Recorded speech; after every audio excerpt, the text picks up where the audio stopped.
안녕하세요, 청취자 여러분. 오늘은 저희가 같이 살펴볼 흥미로운 분석 자료가 하나 있습니다. 메타 플랫폼즈 5가지 핵심 투자 매력 분석인데요. 이게 보니까 메타 주가가 올해 들어서만 거의 30% 올랐는데 그럼에도 불구하고 여전히 투자 매력이 충분하다. 이런 주장을 하고 있거든요. 사실 딱 들으면 너무 오른 거 아니야? 이런 생각 들 수 있잖아요. 그런데 이 분석 상당히 탄탄한 근거들을 제시하고 있습니다. 오늘 저희는 이 분석의 논리를 좀 깊게 파고들면서 메타 투자를 보는 주요 관점들을 명확하게 정리해보는 걸 목표로 삼겠습니다. 자, 그럼 바로 한번 시작해볼까요? 역시 메타 하면 가장 먼저 떠오르는 건 그 막강한 플랫폼 파워 아니겠습니까? 페이스북, 인스타그램, 왓츠앱, 메신저, 이제 스레드까지 나왔죠. 정말 전 세계 인구 상당수가 매일같이 쓰는 그런 디지털 광장이잖아요. 이게 강점이라는 건 사실 예전부터 많이 들어왔던 이야기인데 이 분석에서는 현재 시점에서 이 지배력이 구체적으로 어떤 좀 강력한 무기가 되고 있다고 보나요? 네, 그게 아주 중요한 포인트인데요. 단순히 사용자가 많다, 이걸 넘어서요. 이 방대한 네트워크가 만들어내는 이른바 데이터 피드백 선순환 구조에 주목하고 있습니다. 그러니까 사용자들이 플랫폼 안에서 활동하는 그 모든 게 실시간 데이터가 돼서요. 메타의 AI 추천 알고리즘이나 광고 시스템을 계속 똑똑하게 만드는 거죠. 스스로 학습하고 개선하는 겁니다. 아, 데이터가 시스템을 계속 학습시킨다. 네, 그렇죠. 이게 바로 분석에서 말하는 구조적 해자입니다. 그러니까 경쟁사들이 쉽게 따라오기 어려운 아주 깊은 성벽 같은 거죠. 더 많은 데이터가 더 정교한 알고리즘을 만들고 그게 또 사용자 만족도나 광고 효율을 높여서 더 많은 사용자와 광고주를 끌어들이고 이게 계속 도는 겁니다. 스스로 강화되는 시스템이군요. 맞습니다. 분기 광고 매출이 막 20% 넘게 성장하는 배경에도 이 메커니즘이 아주 강력하게 작동하고 있다는 분석이에요. 그렇군요. 단순히 사람이 많다는 걸 넘어서 그 활동 자체가 시스템 개선의 연료가 된다는 말씀이시네요. 여기서 그럼 자연스럽게 AI 이야기로 넘어갈 수밖에 없을 것 같은데요. AI가 메타 광고 사업에 구체적으로 어떤 변화를 주고 있다고 이 분석은 평가하나요? 네, 분석 자료를 보면요. AI가 이제 메타 광고 시스템의 거의 모든 단계에 정말 깊숙이 관여하고 있어요. 효율성을 극대화하는 거죠. 예를 들면 광고주가 타겟 고객 정하는 것부터 시작해서 어떤 광고 문구나 이미지가 좋을지 AI가 막 제안하거나 아예 만들어주기도 하고요. 아, 자동으로요? 네, 그리고 제한된 예산으로 최대 효과를 내도록 입찰 전략을 최적화해주고 심지어는 광고 보고 실제 구매로 이어졌는지 그 기여도까지 추정해준다고 합니다. 특히 그 애드밴티지 플러스 같은 자동화 도구가 자주 언급되던데요. 이게 그렇게 효과가 좋은가 보죠? 예전에 애플 개인정보보호 정책 강화되고 나서 타겟 광고 어려워졌다는 얘기 많았잖아요. 근데 메타는 이걸 잘 극복하고 있다고 보는 건가요, 이 분석은? 바로 그 점을 이 분석이 굉장히 강조하고 있습니다.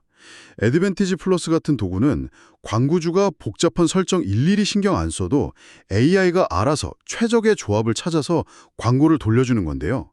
이게 가능한 이유가 메타가 가지고 있는 그 방대한 자사 플랫폼 내 사용자 데이터, 즉 퍼스트 파티 데이터랑 아주 고도화된 AI 모델링 기술 덕분이라는 겁니다. 아, 자체 데이터와 기술력. 네, 애플 정책 변화로 외부 데이터 쓰기가 좀 어려워진 환경에서 오히려 메타가 가진 내부 데이터랑 AI 분석 역량의 중요성이 확 커져버죠.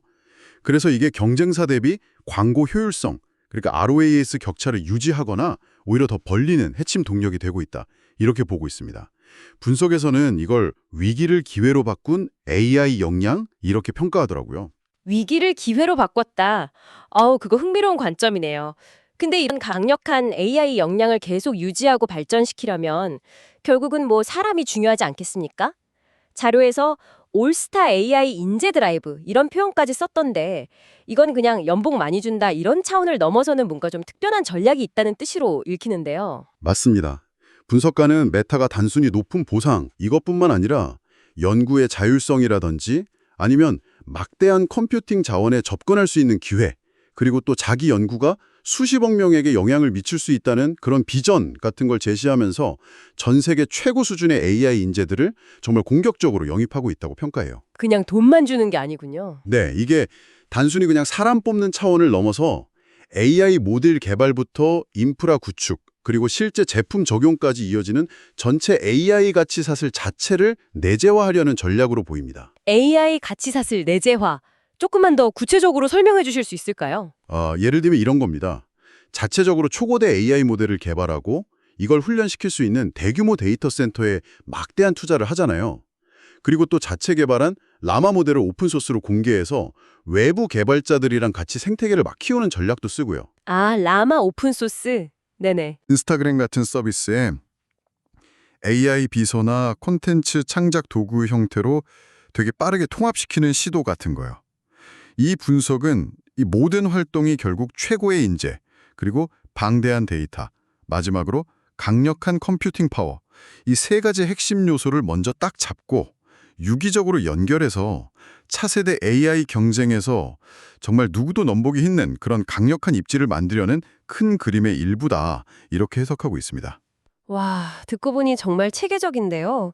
근데 이렇게 기술이란 인재에 엄청나게 투자하고 주가도 사실 꽤 올랐잖아요. 근데도 이 분석은 여전히 밸류에이션, 그러니까 주가 수준이 합리적이라고 평가를 한단 말이죠. 솔직히 후행 PER이 20배 후반이면 아주 싸다고 말하기엔 좀 어려울 것 같은데 어떤 논리로 이게 합리적이라고 보는 걸까요? 네, 일견 타당한 의문이십니다. 하지만 분석 자료는 몇 가지 근거를 좀 제시하고 있어요. 첫째는 현재 PER 수준이 메타의 높은 성장률, 특히 광고 매출 성장세를 보면요. 그리고 꾸준한 이익 창출 능력을 고려했을 때 역사적으로나 아니면 비슷한 다른 대형 플랫폼 기업들과 비교해도 이게 과도하게 높은 건 아니다, 이 점을 지적합니다. 과거랑 비교했을 때 그리고 다른 기업들이랑 비교했을 때. 네. 그리고 둘째는 단순히 겉으로 보이는 성장뿐만 아니라 AI를 통해서 광고 효율을 개선하고 또 계속 비용 통제 노력을 하잖아요. 이걸 통해 이익의 질 자체도 좋아지고 있다는 점을 강조해요. 그러니까 설령 매출 증가율이 조금 둔화되더라도 이익률을 지키거나 오히려 개선할 여지가 있다는 거죠. 아, 그러니까 분석은 메타 경영진의 실행력에 꽤 높은 점수를 주고 있다. 이렇게 봐도 되겠네요. 정확합니다. 분석은 특히 메타가 대규모 자사주 매입이나 배당 같은 주주환원 정책도 꾸준히 실행하고 있다는 점을 상당히 긍정적으로 평가합니다. 이게 이제 벌어들인 현금을 효과적으로 쓰고 있다는 신호이기도 하고 또 주가가 떨어지는 걸 방어하는 요인도 된다고 보는 거죠. 주주환원도 중요하죠. 결국 분석의 핵심은 이겁니다. 현재 주가 수준이 단순히 그냥 미래의 꽃만 보고 가는 게 아니라 이미 입증된 강력한 수익성, 그리고 앞으로도 효율성을 유지하면서 성장할 수 있는 경영 능력, 이런 것들에 의해 충분히 뒷받침되고 있다는 주장인 거죠. 알겠습니다. 현재 주력 사업인 광고의 강점, 그리고 합리적인 주가 수준에 대한 논리는 이제 좀 이해가 되네요. 그럼 미래 성장 동력은 어떨까요? 광고 사업이 워낙 크다 보니까 다른 사업은 잘 안 보일 수도 있는데 자료에서는 그 리얼리티 랩스 같은 신사업 가치는 어떻게 평가하고 있나요? 이 부분을 분석에서는 옵션 가치, 그러니까 옵션 밸류라고 표현을 하더라고요.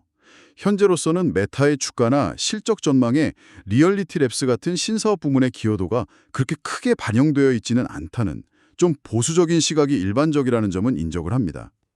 그렇죠. 아직은 좀... 네.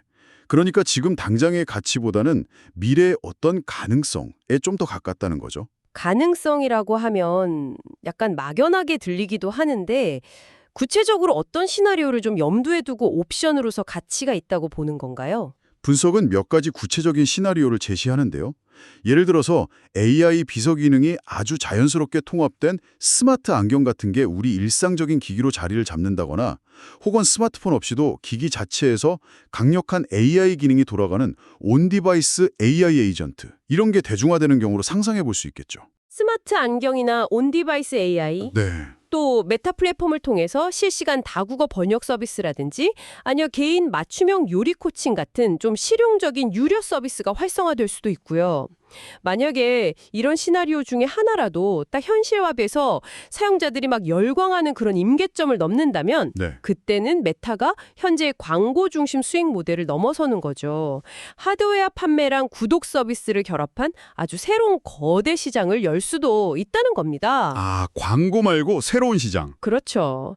당장은 불확실하지만 성공했을 때 그 파급력이 워낙 크기 때문에 절대 무시할 수 없는 잠재적 성장 카드다. 이런 평가인 겁니다. 자, 그럼 지금까지 플랫폼 지배력, AI 기반 광고 혁신, 인재 확보, 합리적 밸류에이션, 그리고 신사업의 옵션 가치까지 쭉 살펴봤는데요.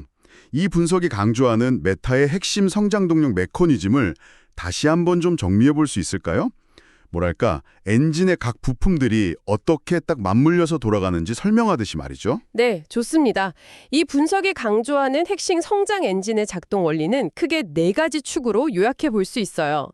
첫째는 아까 말씀드렸던 네트워크 효과와 데이터 선순환입니다. 사용자가 많을수록 서비스가 똑똑해지고 이게 다시 사용자를 끌어모으는 가장 근본적인 동력이죠. 네, 첫 번째. 둘째는 AI 기술 내재화 및 인프라 투자입니다. 자체 AI 모델이랑 컴퓨팅 파워를 통해서 광고 효율을 높이고 새로운 AI 기반 서비스를 빠르게 출시해서 수익화하는 능력이고요. 기술 내재화. 셋째는 개방형 생태계 전략입니다. 특히 그 라마 모델을 오픈소스로 풀어서 외부의 혁신 동력을 막 흡수하고 메타 중심의 AI 생태계를 구축하려는 시도죠. 마지막 넷째는 효율적인 재무 및 자본 배분 전략입니다. 대규모 투자를 하면서도 비용 효율성을 놓치지 않고 또 창출된 현금은 자사주 매입이나 배당으로 주주에게 돌려주면서 기업 가치를 높이는 아주 영리한 자본 운영 능력이죠. 이 네 가지 요소가 서로 딱 맞물려 돌아가면서 메타의 성장을 이끌고 있다. 이게 분석의 핵심 시각입니다. 와, 정말 다각적인 분석이네요. 하지만 세상에 완벽한 건 없지 않습니까? 당연히 위험 요인들도 있을 텐데요. 이 분석은 어떤 점들을 잠재적인 리스크로 지적하고 있나요? 마냥 장밋빛 전망만 하는 건 아닐 텐데요. 물론입니다. 균형 잡힌 시각을 위해서 분석은 몇 가지 주요 리스크 요인들도 명확하게 제시하고 있습니다. 가장 중요한 건 역시 규제 및 개인정보 보호 이슈겠죠. 각국 정부의 반독점 규제 강화 움직임이라든지 아니면 더 엄격해지는 개인정보 보호 규제, 이런 것들은 메타의 데이터 활용 방식이나 신규 서비스 출시에 직접적인 제약을 줄 수 있습니다. 아, 규제 문제. 네. 둘째는 거시 경제의 불확실성입니다. 경기 침체나 둔화 국면에서는 기업들이 보통 가장 먼저 광고 예산을 줄이는 경향이 있잖아요. 그래서 메타의 단기 실적 변동성이 커질 수 있다는 점. 규제랑 경기는 사실 어느 기업에나 해당될 수 있는 리스크인데 메타에게 특히 더 민감하게 작용할 수 있는 그런 고유한 리스크는 없을까요? 좋은 질문이십니다. 분석은 신제품 성공의 불확실성을 세 번째 리스크로 꼽고 있습니다. 그러니까 야심차게 투자하고 있는 그 스마트 안경이나 AI 에이전트 같은 차세대 제품들이 과연 소비자의 기대를 충족시키고 시장에 성공적으로 안착할 수 있을지, 또 적절한 가격과 기능, 사용성을 갖출 수 있을지, 이런 것들은 아직 미지수라는 점입니다. 신제품이 잘 될지 안 될지. 네, 마지막으로 심화되는 경쟁 환경입니다. 특히 생성형 AI 분야에서 구글, 마이크로소프트, 오픈 AI 등과의 기술 경쟁이 아주 격화되고 있고요. 틱톡 같은 서비스와의 사용자 시간 점유율 경쟁, 또 컨텐츠 크리에이터 확보 경쟁도 여전히 치열하죠. 경쟁도 치열하군요. 네. 그리고 AI 기반 광고 자동화 도구 경쟁도 심화되면서 자칫 잘못하면 기술 경쟁에 따른 피로감이나 수익성 악각으로 이어질 가능성도 염두에 둬야 한다고 지적합니다. 그렇군요. 확실히 고려해야 할 변수들이 많네요. 자, 그럼 이 분석 내용을 바탕으로 투자를 고려하거나 아니면 메타를 계속 좀 주시하고 싶은 분들이라면 구체적으로 어떤 지표들을 좀 눈여겨봐야 할까요? 분석에서 일종의 체크리스트처럼 제시한 부분이 있던데요. 네, 맞아요. 분석의 논리가 현실에서 실제로 잘 작동하는지 확인하기 위한 구체적인 관찰 지표들을 제시하고 있습니다. 이 지표들은 크게 몇 가지 범주로 나눠볼 수 있는데요.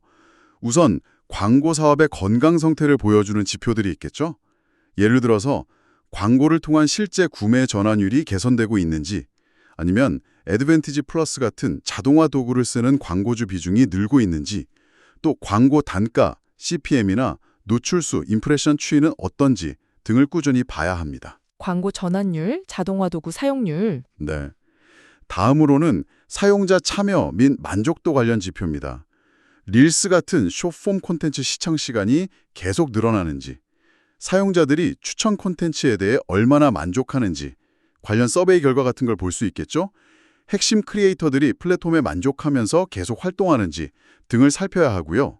AI 투자 성과나 신제품 관련해서는 어떤 것들을 좀 봐야 할까요? AI 투자 대비 성과 측면에서는요, 발표되는 AI 모델의 성능 개선폭이 어느 정도인지, 특히 스마트폰 같은 기기 자체에서 돌아가는 경량 AI 모델, 온디바이스 AI라고 하죠. 이런 것들의 상용화 속도가 얼마나 빠른지 등을 주목해야 합니다. 아, 온디바이스 AI 속도. 네. 이게 이제 AI 투자가 실제 제품 경쟁력으로 이어지는지를 보여주는 중요한 신호가 될 수 있거든요. 그리고 신제품 채택률과 관련해서는 스마트 글래스의 실제 판매량이라든지 활성 사용자 수, 아니면 AI 에이전트 기능의 사용 빈도, 일간이나 주간 활성 사용자 수 같은 초기 지표들을 추적해야 합니다. 초기 지표들이 중요하겠네요. 마지막으로 제목 원전성 및 자본 배분 지표로는 영업이익률이나 잉여 현금 흐름, 프리캐시 플로우 같은 수익성 지표가 안정적으로 유지되는지, 그리고 약속했던 자사주 매입이나 배당이 계획대로 꾸준히 집행되는지 등을 확인하면서 분석에서 제시된 투자 논리가 계속 유효한지를 지속적으로 검증해 나가야 한다. 이런 제언입니다. 와, 정말 꼼꼼하게 살펴볼 지표들이 많네요. 오늘 메타 플랫폼즈에 대한 심층 분석 자료를 통해서 강력한 플랫폼 효과와 AI 기술력, 그리고 미래 성장 가능성이라는 긍정적인 측면들, 또 동시에 규제, 경쟁 같은 만만치 않은 위험 요인들까지 정말 다각도로 검토해 본 것 같습니다.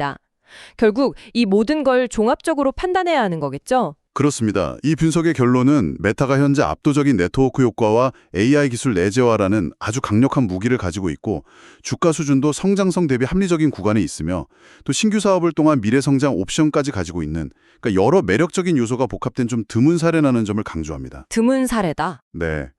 물론 앞서 살펴본 다양한 리스크 요인들을 반드시 인지하고 관리해야 하지만, 만약 AI를 통한 광고 사업의 질적 개선과 효율적인 비용 통제, 그리고 그 AI 투자 수익화의 선순환 구조가 앞으로도 계속해서 확인된다면 장기적인 관점에서 봤을 때 위험 대비 보상이 상당히 매력적인 투자 대상이 될 수 있다.